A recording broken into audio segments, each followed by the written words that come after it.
ಆ ಟೀ ಅಂಗಡಿ ಆಂಟಿನಂತೂ ನಾನು ಯಾವ ಕಾರಣಕ್ಕೂ ಸುಮ್ಮನೆ ಬಿಡಲ್ಲ. 15 ರೂಪಾಯಿ ಒಂದು ಟೀ ತಗೊಂಡ್ರು, ಆದರೆ ಒಂದು ಏಲಕ್ಕಿನೂ ಹಾಕಿಲ್ಲ, ಹಂಗೆ ಕೊಟ್ಟಿದ್ದಾರೆ. ನಾನು ಅವ್ರನ್ನ ಸುಮ್ಮನೆ ಬಿಡಲ್ಲ. ನಾಳೆ ನೋಡ್ತಾ ಇರೋ ನಾನು ಅವ್ರಿಗೆ ಏನು ಮಾಡ್ತೀನಿ ಅಂತ. ಅನು ಮಾತಾಡ್ತಾ ಇರೋದನ್ನ ಕೇಳಿಸ್ಕೊಂಡು ಅವಳ ತಂದೆ ತಾಯಿ ಅಲ್ಲಿಗೆ ಬರ್ತಾರೆ.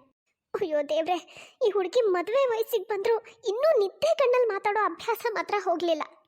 ಪಾಪ ಕಣೆ, ಇದ್ರಲ್ಲಿ ನಮ್ಮ ಮಗಳದ್ದೇನು ತಪ್ಪಿದೆ? ಅವಳಿಗೆ ತಾನು ನಿದ್ದೆಗಣ್ಣಲ್ಲಿ ಮಾತಾಡೋದು ಗೊತ್ತೇ ಆಗಲ್ಲ. ಅವಳು ರಾತ್ರಿ ನಿದ್ದೆಗಣ್ಣಲ್ಲಿ ಮಾತಾಡಿರೋದು ಬೆಳಿಗ್ಗೆ ಏಳಷ್ಟೊತ್ತಿಗೆ ನೆನಪು ಇರಲ್ಲ. ಅದೇ ಅಲ್ವೇನ್ರಿ ದೊಡ್ಡ ಸಮಸ್ಯೆ ಆಗಿರೋದು. ಇಲ್ಲೇನೋ ಪರವಾಗಿಲ್ಲ, ಅವಳು ಏನೇ ಮಾತಾಡ್ಕೊಂಡ್ರು ನಾವೇನು ಅನ್ಕೊಳ್ಳಲ್ಲ. ಮುಂದೊಂದು ದಿನ ನಮ್ಮ ಮಗಳು ಮದುವೆ ಆಗಿ ಗಂಡನ ಮನೆಗೆ ಹೋಗ್ಬೇಕಾದವಳು.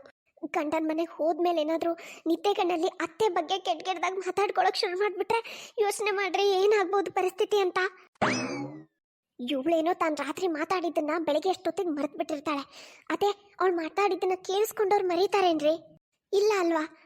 ಇದು ಅವಳಿಗೆ ಮೊದಲಿಂದನೂ ಅಭ್ಯಾಸ ಆಗಿ ಹೋಗಿರೋದ್ರಿಂದ ನಾವಾದರೂ ಏನು ಮಾಡೋಕ್ಕಾಗತ್ತೆ ಹೇಳು? ನಮ್ಮ ಕೈಲಿ ಏನೂ ಇಲ್ಲ. ಅಷ್ಟಕ್ಕೂ ನಮ್ಮ ಮಗಳು ನಿದ್ದೆ ಕಣ್ಣಲ್ಲಿ ಏನು ಮಾತಾಡ್ತಾಳಲ್ಲ, ಅದೆಲ್ಲ ಸತ್ಯ ಆಗಿರುತ್ತೆ. ಅವಳ ಮನಸ್ಸಿನ ಮಾತಾಗಿರುತ್ತೆ. ನೀವು ಈ ವಿಷಯನ ಭಾಳ ಹಗುರವಾಗಿ ತಗೋತಾ ಇದ್ದೀರಾ. ನಿಮಗೇನೋ ನಿಮ್ಮ ಮಗಳು ನಿದ್ದೆಗಣ್ಣಲ್ಲಿ ಮಾತಾಡೋದೆಲ್ಲ ಸತ್ಯ ಅಂತ ಖುಷಿ ಇರ್ಬೋದು, ಆದರೆ ಗಂಡನ ಮನೇಲಿ ಇದೇ ಥರ ನಡೆಯಲ್ಲ.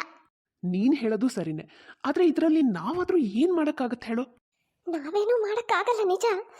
ಆದರೆ ಇವಳು ಮದುವೆ ಆದಮೇಲೆ ಇವಳಿ ಅಭ್ಯಾಸದಿಂದ ಏನಾದರೂ ಸಮಸ್ಯೆ ಬಂದರೆ ಅನ್ನೋದೇ ನನಗೆ ದೊಡ್ಡ ಯೋಚನೆ. ಏನೂ ಆಗಲ್ಲ, ನೀನು ಭಯ ಪಡಬೇಡ, ಸುಮ್ಮನಿರು.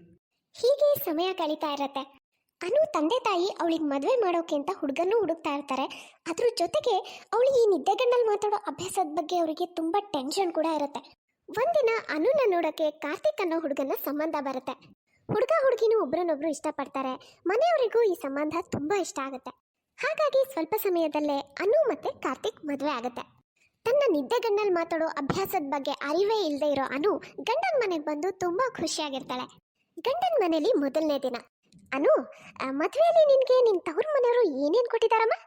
ಅತ್ತೆ, ನಮ್ಮ ಅಪ್ಪ ಅಮ್ಮ ನನಗೆ ಒಂದು 3-4 ರೇಷ್ಮೆ ಸೀರೆ, ಆಮೇಲೆ ಕೆಲವು ಒಡವೆಗಳನ್ನು ಕೊಟ್ಟಿದ್ದಾರೆ. ಹೌದಾ? ಹಾಗಾದ್ರೆ ಒಂದು ಕೆಲಸ ಮಾಡು, ಅವನ್ನೆಲ್ಲ ನನ್ನ ಕೈಲಿ ತಂದ್ಕೊಡು. ಅದು ಯಾಕೆ ಗೊತ್ತಾ, ನೀನಿನ್ನು ಸಣ್ಣ ಹುಡುಗಿ, ಅದನ್ನೆಲ್ಲ ಹುಷಾರಾಗಿ ಎತ್ತಿಡೋಷ್ಟು ಜವಾಬ್ದಾರಿ ಇರಲ್ಲ. ಅದೇ ನನ್ನ ಕೈಲಿ ಕೊಟ್ಟರೆ ನಾನು ಅದನ್ನೆಲ್ಲ ಹುಷಾರಾಗಿ ನನ್ನ ಬೀರಿನಲ್ಲಿ ಎತ್ತಿಡ್ತೀನಿ. ಸರಿ ಅತ್ತೆ. ಅನುಗೆ ಅತ್ತೆ ಉದ್ದೇಶ ಅರ್ಥ ಆಗುತ್ತೆ. ಆದರೂ ಅವಳು ಏನು ಹೇಳ್ದೆ ಸೀರೆ ಒಡವೆಗಳನ್ನೆಲ್ಲ ತಂದು ಅತ್ತೆ ಕೈಲಿ ಕೊಡ್ತಾಳೆ. ತಗೊಳ್ಳಿ ಅತ್ತೆ, ನನಗೆ ನನ್ನ ತವ್ರ ಮನೇಲಿ ಕೊಟ್ಟಿರೋದು ಇವೇ ಸೀರೆ ಒಡವೆಗಳು. ಕೊಡಮ್ಮ ಕೊಡು, ಇವನ್ನೆಲ್ಲ ನನ್ನ ಕೈಲಿ ಕೊಟ್ಟು ಒಳ್ಳೆ ಕೆಲಸ ಮಾಡಿದೆ, ಸೇಫಾಗಿಟ್ಟಿರ್ತೀನಿ ಆಯ್ತಾ? ಅನು, ಹಾಗೆ ಇನ್ನೊಂದು ವಿಷಯ, ಇದನ್ನೆಲ್ಲ ನೀನು ನನ್ನ ಕೈಲಿ ಕೊಟ್ಟಿರೋದನ್ನ ನೀನು ನಿನ್ನ ತವ್ರ ಮನೇಲಿ ಹೇಳಬೇಡ. ಅದು ಏನಂದರೆ ನಮ್ಮನೆ ವಿಷಯ ನಮ್ಮನೇಲೇ ಇರೋದು ತುಂಬ ಒಳ್ಳೆಯದು. ಸರಿ ಅತ್ತೆ, ನೀವೇನು ಯೋಚನೆ ಮಾಡಬೇಡಿ, ನಾನು ಏನೂ ಹೇಳಲ್ಲ. ರಾತ್ರಿ ಅನು ಮತ್ತೆ ಕಾರ್ತಿಕ್ ಮಲಗಿರ್ತಾರೆ. ಆಗ ಅನು ಮಾಮೂಲಿ ಥರ ನಿದ್ದೆಗಣ್ಣಲ್ಲಿ ಮಾತಾಡಕ್ಕೆ ಶುರು ಮಾಡ್ತಾಳೆ. ಆದರೆ ಈ ಸಲ ಅನು ಬೇರೆ ಯಾರಿಗೂ ಅಲ್ಲ, ಅತ್ತೆಗೆ ನಿದ್ದೆಗಣ್ಣಲ್ಲಿ ಬೈಕೊಳ್ತಾ ಇರ್ತಾಳೆ. ನನ್ನ ಆಸೆ ಬುರ್ಕಿ ಅತ್ತೆ ನನ್ನ ಎಲ್ಲ ಒಡವೆ ಸೀರೆಗಳನ್ನು ಇಸ್ಕೊಂಡ್ಬಿಟ್ರು. ನಮ್ಮ ಅಪ್ಪ ಅಮ್ಮ ಎಷ್ಟು ಪ್ರೀತಿಯಿಂದ ಅದನ್ನೆಲ್ಲ ನನಗೆ ಕೊಟ್ಟಿದ್ರು. ನಮ್ಮ ಅತ್ತೆ ಇಷ್ಟು ಆಸೆ ಬುರ್ಕಿ ಅಂತ ನನಗೆ ಅಂದಾಜು ಇರಲಿಲ್ಲ. ಅನು ಧ್ವನಿ ಕೇಳಿ ಕಾರ್ತಿಕ್ಗೆ ಎಚ್ಚರ ಆಗುತ್ತೆ. ಈ ಅನು ನಿದ್ದೆಗಣ್ಣಲ್ಲಿ ಏನು ಮಾತಾಡ್ತಿದ್ದಾಳೆ?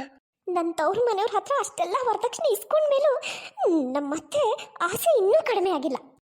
ದುರಾಸೆ ಮುದುಕಿ ನಮ್ಮತ್ತೆ ನಮ್ಮ ಅಪ್ಪ ಅಮ್ಮ ಕೊಟ್ಟಿದ್ದು ಒಡವೆ ಸೀರೆನೂ ನನ್ನಿಂದ ಇಸ್ಕೊಂಡ್ಬಿಟ್ರು. ನಮ್ಮತ್ತೆ ಒಂಥರ ರಾಕ್ಷಸಿ, ದುರಾಸೆ ತುಂಬಿರೋ ದೆವ್ವ ಇದ್ದಂಗೆ. ಅಯ್ಯೋ ದೇವ್ರೆ, ಇವಳು ನಿದ್ದೆಗಣ್ಣಲ್ಲಿ ನಮ್ಮಮ್ಮನಿಗೆ ಎಂತೆಂಥ ಮಾತು ಬೈತಾ ಇದ್ದಾಳೆ. ಅನು, ಅನು ಎದ್ದೇಳು. ಅನು, ಅದು ಏನು ಗುಣ ಅಂತ ಇದೆಯೇ? ಅನು ಎದ್ದೇಳೆ. ಇವಳು ಎದ್ದೇಳಲ್ಲ. ಇವಳು ಈ ಗುಣ ಮಾತಿನ ಮಧ್ಯೆನೇ ನಾನು ನಿದ್ದೆ ಮಾಡಬೇಕಷ್ಟೆ, ಇನ್ನೇನು ಮಾಡೋಕ್ಕೂ ಆಗಲ್ಲ. ಕಾರ್ತಿಕ್ ಹಾಗೂ ಹೀಗೂ ನಿದ್ದೆ ಮಾಡ್ತಾನೆ. ಅನು ಮಾತ್ರ ತನ್ನ ನಿದ್ದೆ ಕಣ್ಣಲ್ಲಿ ಮಾತಾಡೋದನ್ನ ತನ್ನ ಪಾಡಿಗೆ ಮುಂದುವರಿಸ್ತಾಳೆ. ಅತ್ತೆ, ತಿಂಡಿಗೆ ಏನು ಮಾಡಲಿ? ಏನಾದರೂ ಮಾಡಮ್ಮ. ಒಂದು ಕೆಲಸ ಮಾಡು, ಉಪ್ಪಿಟ್ಟು ಮಾಡಿಬಿಡು ಸಾಕು. ಸರಿ ಅತ್ತೆ. ಹೌದು, ನಿನ್ನ ಗಂಡ ಏನಮ್ಮ ಇವತ್ತು ಇಷ್ಟೊತ್ತಾದರೂ ಎದ್ದೇ ಇಲ್ಲ? ಯಾಕಪ್ಪ, ನನಗೂ ಗೊತ್ತಿಲ್ಲ. ಒಳ್ಳೆ ರಾತ್ರಿ ಇಡೀ ನಿದ್ದೆ ಮಾಡದೇ ಇರೋರ ಥರ ಗೊರಕೆ ಹೊಡಿತಾ ಇದ್ದಾರೆ ಇನ್ನೂ. ಹೌದಾ? ಸರಿ ಅತ್ತೆ, ನಾನು ಹೋಗಿ ತಿಂಡಿ ಮಾಡ್ತೀನಿ. ಸ್ವಲ್ಪ ಹೊತ್ತಲ್ಲಿ ಕಾರ್ತಿಕ್ ಎದ್ದು ಬರ್ತಾನೆ. ಕಾರ್ತಿ, ಏನು ಇದು? ಇಷ್ಟೊತ್ತವರೆಗೂ ನೀನು ಯಾವತ್ತೂ ಮಲಗ್ತಾ ಇರಲಿಲ್ಲಪ್ಪ, ಇವತ್ತೇನು ಇಷ್ಟೊತ್ತವರೆಗೂ ಮಲಗಿದ್ಯಾ? ಏನು ಹೇಳಮ್ಮ, ಇಡೀ ರಾತ್ರಿ ಅನು ನನಗೆ ನಿದ್ದೆ ಮಾಡೋಕ್ಕೆ ಬಿಟ್ಟಿಲ್ಲ. ಅವಳು ರಾತ್ರಿ ಇಡೀ ಏಯ್ ನಾಲಾಯಕ್ ನನ್ನ ಮಗನೇ, ಇದನ್ನೆಲ್ಲ ಹೊರಗಡೆ ಬಂದು ಯಾರೋ ಹೇಳ್ತಾರೆ. ಅಯ್ಯೋ ಅಪ್ಪ, ಮೊದಲು ನನ್ನ ಮಾತು ಪೂರ್ತಿ ಕೇಳಿ. ನಿಮ್ಮ ಸೊಸೆ ಇದ್ದಾಳಲ್ಲ, ಅವಳು ರಾತ್ರಿ ಇಡೀ ನಿದ್ದೆ ಕಣ್ಣಲ್ಲಿ ನಿಮಗೆ ಬಾಯಿಗೆ ಬಂದಂಗೆ ಬೈತಾ ಇದ್ಲಾ? ಯಾಕೆ? ಇದನ್ನೆಲ್ಲ ನೀವು ಅಮ್ಮನ್ನೇ ಕೇಳಬೇಕು. ಈ ಅಮ್ಮ ಏನು ಮಾಡಿದ್ದಾರೆ, ಅವಳ ಹತ್ರ ಅವಳ ತವ್ರ ಮನೇಲಿ ಕೊಟ್ಟಿರೋ ಸೀರೆ ಒಡವೆನೆಲ್ಲ ಇಸ್ತಿಟ್ಕೊಂಡಿದ್ದಾರೆ. ಈ ಅಮ್ಮ ಮಾಡಿದ ಕೆಲಸದಿಂದ ಅವಳಿಗೆ ಬೇಜಾರಾಗಿದೆ. ಮತ್ತೆ ನಿದ್ದೆ ಕಣ್ಣಲ್ಲಿ ಬೈದೆ ಇನ್ನನ್ನು ಹೊಗಳ್ತಾಳ? ಈಸ್ಕೊಂಡಿದ್ದೇನೋ ನಿಜ, ಆದ್ರೆ ನಾನೇನು ಅವಳ ಹತ್ರ ಬಲವಂತವಾಗಿ ಇಸ್ಕೊಂಡಿಲ್ಲ. ಅದು ನಾನು ಯಾಕೆ ಇಸ್ಕೊಂಡೆ ಅಂದರೆ, ನಾನು ನನ್ನ ಒಡವೆ ಸೀರೆಗಳನ್ನೆಲ್ಲ ನೀಟಾಗಿ ಒಂದು ಕಡೆ ಎತ್ತಿಡ್ತಾ ಇದ್ದೆ. ಅದಕ್ಕೆ ಅವಳದು ಒಡವೆ ಸೀರೆನೆಲ್ಲ ಒಟ್ಟಿಗೆ ಇಟ್ಟರಾಯ್ತು. ಈಗಿನ ಮಕ್ಕಳು ಹುಡುಗಾಟ ಎಲ್ಲಿ ಬೇಕಲ್ಲಿ ಇಟ್ಬಿಡ್ತಾರೆ. ಬೆಲೆ ಬಾಳೋ ವಸ್ತು ಹುಷಾರಾಗಿ ಇಟ್ಕೋಬೇಕು ಅಂತ ಹೇಳಿ ನಾನು ಕೇಳಿದ್ದಷ್ಟೇ. ಅಷ್ಟೊತ್ತಿಗೆ ಅನು ಒಳಗಡೆಯಿಂದ ಒಂದು ಬೌಲಲ್ಲಿ ಖೀರ್ ಹಿಡ್ಕೊಂಡು ಬರ್ತಾಳೆ. ಅತ್ತೆ, ಇವತ್ತು ಏನಾದರೂ ಸ್ವೀಟ್ ಮಾಡೋಣ ಅಂತ ಅನ್ನಿಸ್ತು, ಅದಕ್ಕೆ ಖೀರ್ ಮಾಡಿದ್ದೆ. ಹೇಗಾಗಿದೆ ಅಂತ ನಿಮಗೆ ಟೇಸ್ಟ್ ತೋರಿಸೋಣ ಅಂತ ತೊಗೊಂಡು ಬಂದೆ. ವಾನು ಬಹಳ ಚೆನ್ನಾಗಿದೆ. ಅದೇನೋ ಹೇಳ್ತಾರಲ್ಲ, ಒಂದು ಕಡೆಯಿಂದ ಮಗುನೂ ಚೂಡ್ತಾರೆ, ಇನ್ನೊಂದು ಕಡೆಯಿಂದ ತೊಟ್ಲೂ ತೂಗ್ತಾರೆ ಅಂತ. ಅದನ್ನು ನಿನ್ನಂಥವ್ರನ್ನ ನೋಡೇ ಹೇಳಿರಬೇಕು. ಅಂದರೆ ಏನು ನೀವು ಹೇಳ್ತಿರೋದು? ನನಗೇನು ಅರ್ಥ ಆಗ್ತಿಲ್ಲ. ಅಂದರೆ ನಿನ್ನೆ ರಾತ್ರಿ ನಿದ್ದೆ ಗಣ್ಣಲ್ಲಿ ನೀನು ನಮ್ಮಮ್ಮನಿಗೆ ಬಾಯಿಗೆ ಬಂದಾಗ ಬೈತಾ ಇದ್ದೆ. ಅದೇ ಈಗ ಅವ್ರ ಮೇಲೆ ಅದೆಷ್ಟು ಪ್ರೀತಿ ಇದೆಯೋ ಅನ್ನೋ ಹಾಗೆ ಖೀರ್ ತಿನ್ಸೋಕೆ ಬಂದಿದ್ಯಾ. ಈ ಥರ ಬುದ್ಧಿಗೆ ಇನ್ನೇನು ಹೇಳ್ತಾರೆ? ಚೀನು, ನಾನು ಅತ್ತೆಗೆ ಬೈದ್ನಾ? ಇದು ನೀವು ಏನು ಹೇಳ್ತಾ ಇದ್ದೀರಾ? ನನಗೆ ಒಂದು ಅರ್ಥ ಆಗ್ತಿಲ್ಲ. ನನ್ನ ಮಗ ಹೇಳ್ತಾ ಇರೋದು, ನೀನು ನಿನ್ನೆ ರಾತ್ರಿ ಇಡೀ ನನಗೆ ಬಾಯಿಗೆ ಬಂದಂಗೆ ಬೈತಾ ಇದ್ದೆ ಅಂತೆ, ಹೌದೇನೆ? ಅಲ್ಲ ಅತ್ತೆ, ನಾನು ನಿಮಗೆ ಯಾಕೆ ಬೈಲಿ? ಅದನ್ನೆಲ್ಲ ನಾನು ಕನಸಲ್ಲೇ ಯೋಚನೆ ಮಾಡೋಕ್ಕೆ ಸಾಧ್ಯ ಇಲ್ಲ. ಅದೇ ಕನಸಲ್ಲೇ ನೀನು ನಿನ್ನೆ ರಾತ್ರಿ ನಮ್ಮಮ್ಮನಿಗೆ ಬೈತಾ ಇದ್ದಿದ್ದು. ಅಮ್ಮನಿಗೆ ಎಂಥೆಂಥ ಮಾತಂದಿದ್ಯಾ, ಮುದುಕಿ, ಆಮೇಲೆಂತ ರಾಕ್ಷಸಿ, ದುರಾಸೆ ತುಂಬಿರೋ ದೆವ್ವ, ಒಂದಾ ಎರಡ ನೀನು ಅಂದಿರೋದು? ಏನಮ್ಮ, ನಾನು ನಿನಗೆ ರಾಕ್ಷಸಿ ಥರ ಕಾಣ್ತೀನ, ದೆವ್ವದ ಥರ ಕಾಣ್ತೀನ? ಅದೆಲ್ಲ ಹೋಗ್ಲಿ ಬಿಡು. ಅದು ಯಾವ ಆ್ಯಂಗಲಿಂದ ನಾನು ನಿನಗೆ ಮುದುಕಿ ಥರ ಕಾಣ್ತೀನಿ ಅದನ್ನು ಹೇಳು. ಅತ್ತೆ, ದಯವಿಟ್ಟು ನನ್ನನ್ನು ನಂಬಿ, ನಿಜವಾಗ್ಲೂ ನನಗೇನೂ ನೆನಪಿಲ್ಲ. ಅಷ್ಟೊತ್ತಿಗೆ ಅನು ದುಃಖ ತಡೆಯೋಕ್ಕಾಗದೆ ಅಳಕ್ ಶುರು ಮಾಡ್ತಾಳೆ. ಅವಳು ಅಳೋದನ್ನ ನೋಡಿ ಎಲ್ಲರೂ ಅವಳನ್ನ ಕ್ಷಮಿಸ್ತಾರೆ.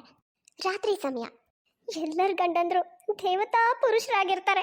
ಆದ್ರೆ ನನ್ನ ಗಂಡ ದೇವತಾ ಪುರುಷ ಅಲ್ಲ, ರಾಕ್ಷಸ. ನನಗೆ ಅವ್ರನ್ನ ನೆನೆಸ್ಕೊಂಡ್ರೆ ಎಷ್ಟು ಕೋಪ ಬರುತ್ತೆ. ಸರಿಯಾಗಿ ಉತ್ತರ ಕೊಡಬೇಕು ತಿರುಗಿ ಅಂತ ಅನ್ಸುತ್ತೆ. ಮತ್ತೆ ಶುರುವಾಯ್ತಾ ಇವಳು? ಇವತ್ತು ಏನು ಮಾತಾಡ್ತಾ ಇದ್ದಾಳಪ್ಪ? ನಾನು ಈ ಮನೆಗೆ ಬಂದಿನ್ನೂ 2 ದಿನ ಆಗಿಲ್ಲ, ಆಗಲೇ ಈ ಅಮ್ಮನ ಮುದ್ದಿನ ಮಗ ಸೀದಾ ಹೋಗಿ ನನ್ನ ಬಗ್ಗೆ ಚಾಡಿ ಹೇಳಿದ್ದಾರೆ. ಇಂಥ ಗಂಡನ ಆ ದೇವರು ಯಾವ ಹೆಣ್ಮಕ್ಳಿಗೂ ಕೊಡೋದು ಬೇಡ. ನನಗೆಷ್ಟು ಕೋಪ ಬರ್ತಾ ಇದೆ ಅಂದರೆ, ಅವ್ರಿಗೆ ಕೊಟ್ಟಿದ್ದ ಖೀರಲ್ಲಿ ಸಕ್ಕರೆ ಬದಲು ವಿಷ ಹಾಕಬೇಕಿತ್ತು ಅಂತ ಅನಿಸ್ತಾ ಇದೆ. ಅಯ್ಯೋ ದೇವ್ರೆ, ಇವಳು ನನಗೆ ವಿಷ ಹಾಕೋ ಲೆವೆಲಿಗೆ ಮಾತಾಡ್ತಾ ಇದ್ದಾಳಲ್ಲ. ಇದು ಏನು ಪರಿಸ್ಥಿತಿನಪ್ಪ ನಂದು? ದಿನಾ ರಾತ್ರಿ ನಿದ್ದೆ ಮಾಡಂಗಿಲ್ಲ.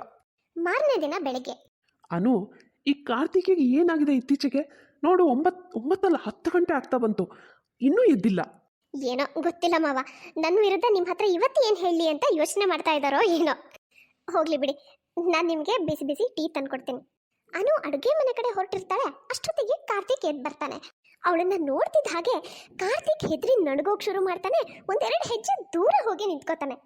ಅಯ್ಯ, ಇದ್ದಕ್ಕಿದ್ದಾಗೆ ಇವ್ರಿಗೆ ಏನಾಯ್ತು? ಯಾಕೆ ಮಾಡ್ತಾ ಇದ್ದಾರೆ? ಹೋಗ್ಲಿ ಬಿಡು, ನನ್ಗೇನು. ಅನು ಅವನನ್ನ ಇಗ್ನೋರ್ ಮಾಡಿ ಕಿಚನ್ ಕಡೆ ಹೋಗ್ತಾಳೆ. ಲೋ ಕಾರ್ತಿಕ್, ಏನೋ ಇದು ದಿನ ಇಷ್ಟು ತಡವಾಗಿ ಹೇಳ್ತಾ ಇದೆಯಾ? ನಮ್ಮನೇಲಿ ಯಾರೂ ಇಷ್ಟು ಲೇಟಾಗಿ ಹೇಳೋ ಹಾಗಿಲ್ಲ ಅಂತ ಗೊತ್ತಿಲ್ವಾ ನಿನಗೆ? ನಾನು ನಿಮಗೆ ಏನು ಹೇಳಿ ಏನೂ ಪ್ರಯೋಜನ ಇಲ್ಲ. ನಾನು ಏನಾದರೂ ಹೇಳಿದ್ರೂ ನೀವು ನಂಬೋದೂ ಇಲ್ಲ. ಅಷ್ಟೊತ್ತಿಗೆ ಅನು ಎಲ್ಲರಿಗೂ ಟೀ ತಗೊಂಡು ಬರ್ತಾಳೆ. ನನಗೆ ಟೀ ಬೇಡ. ದಿನ ಬೆಳಿಗ್ಗೆ ಹೇಳ್ತಿದ್ದ ಹಾಗೆ ಟೀ ಕೇಳ್ತಾನೆ ಎದ್ದು ಬರ್ತೀಯ. ಅಂಥದ್ರಲ್ಲಿ ಇವತ್ತೇನಾಗಿದೆ? ಟೀ ಬೇಡ ಅಂತಿದ್ಯಲ್ಲ? ಅಮ್ಮ, ನಾನು ಟೀ ಬೇಡ ಅಂತಿಲ್ಲ, ಆದರೆ ಇವಳು ಮಾಡಿದ ಟೀ ಬೇಡ ಅಂತ ಹೇಳ್ತಾ ಇದ್ದೀನಿ. ಯಾಕೆ? ನಾನೇನು ಇದರಲ್ಲಿ ವಿಷ ಬೆರೆಸಿದ್ದೀನಾ? ನಿನ್ನನ್ನು ನಂಬಕ್ಕಾಗಲ್ಲ. ಯಾರಿಗೆ ಗೊತ್ತು, ನನಗೆ ಕೊಡೋ ಟೀಯಲ್ಲಿ ವಿಷ ಬೆರೆಸಿರ್ಬಹುದು. ಗಂಡನ ಮಾತಿಂದ ಅನುಗೆ ತುಂಬಾ ಬೇಜಾರಾಗುತ್ತೆ. ಅವಳು ಅಳ್ತಾ ಅಲ್ಲಿಂದ ಹೋಗ್ತಾಳೆ. ಏನೋ ಕಾರ್ತಿಕ್, ಇದು ನಿನ್ನ ಹೆಂಡತಿ ಜೊತೆ ನೀನು ನಡ್ಕೊಳ್ತಾ ಇರೋ ರೀತಿ ಸರಿನಾ? ನಿನ್ನ ಹೆಂಡತಿ ನಿನಗೆ ಯಾಕೆ ವಿಷ ಹಾಕ್ತಾಳೆ? ಏನು ಅಂತ ಮಾತಾಡ್ತಾ ಇದೆಯಾ? ಅಪ್ಪ, ಅವಳು ನಿನ್ನೆ ರಾತ್ರಿ ನಿದ್ದೆ ಗಣ್ಣಲ್ಲಿ ಇದನ್ನೇ ಹೇಳ್ತಾ ಇದ್ಲು. ಅದಕ್ಕೆ ನಾನು ಅವಳು ತಂದಿದ್ದ ಟೀನ ಕುಡ್ದಿಲ್ಲ. ಅವಳನ್ನ ಏನಂತ ನಂಬ್ತೀರಾ? ರಾತ್ರಿ ಹೇಳಿದ್ದನ್ನ ಮಾರನೇ ದಿನ ಮಾಡಿದ್ಲೆ. ಕಾರ್ತಿಕ್ ಹೇಳಿದ್ದನ್ನೆಲ್ಲ ಕೇಳಿ ಅವನ ತಾಯಿಗೆ ತುಂಬಾ ಕೋಪ ಬರುತ್ತೆ. ನಮಸ್ತೆ ಬೀಗ್ರಿಗೆ. ನಮಸ್ತೆ ಮಮತಾ ಅವರೇ, ಹೇಗಿದ್ದೀರಾ? ಚೆನ್ನಾಗಿದ್ದೀರಾ?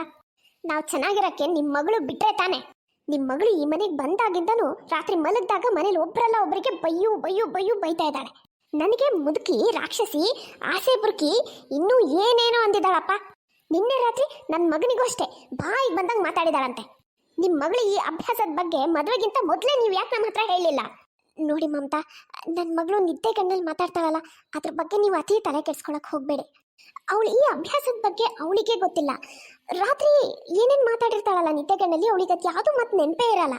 ಅದೇನು ಗೊತ್ತಾ ಮಮತಾ ಅವರೇ, ಹಗಲು ಅವಳಿಗೆ ಯಾವ ವಿಷಯ ತುಂಬ ಮನಸ್ಸಿಗೆ ನೋವು ಮಾಡಿರುತ್ತಲ್ಲ ಆ ವಿಷಯದ ಬಗ್ಗೆ ಅವಳು ನಿದ್ದೆಗಣ್ಣಲ್ಲಿ ಮಾತಾಡ್ತಾಳೆ ಅಷ್ಟೇ. ಬೆಳಿಗ್ಗೆ ಹೇಳೋಷ್ಟರಲ್ಲಿ ಮತ್ತೆಲ್ಲ ಮರ್ತು ಬಿಟ್ಟಿರ್ತಾಳೆ. ಅಂದ್ರೆ ನಿಮ್ಮ ಮಾತಿನ ಅರ್ಥ ನಾವು ನಿಮ್ಮ ಮಗಳನ್ನ ಚೆನ್ನಾಗಿ ನೋಡ್ಕೋತಾ ಇಲ್ಲ ಅಂತಾಯ್ತು. ಇಲ್ಲ ಇಲ್ಲ ಮಮತಾ ಅವರೇ, ನನ್ನ ಮಾತಿನ ಅರ್ಥ ಅದಲ್ಲ, ನಾನು ಹಾಗಲ್ಲ ಹೇಳಿದ್ದು. ಮಮತಾ ಅವರೇ, ನನ್ನ ಮಗಳು ಹೇಗಂದ್ರೆ ಅವಳಿಗೆ ಯಾರೇ ಏನಂದ್ರೂ ಅವಳು ತಿರುಗಿ ಏನೂ ಹೇಳಲ್ಲ, ಸುಮ್ಮನೆ ಇದ್ಬಿಡ್ತಾಳೆ. ತನಗೆ ಬೇಜಾರಾದ್ರೂ ಸುಮ್ಮನೆ ಇರ್ತಾಳೆ.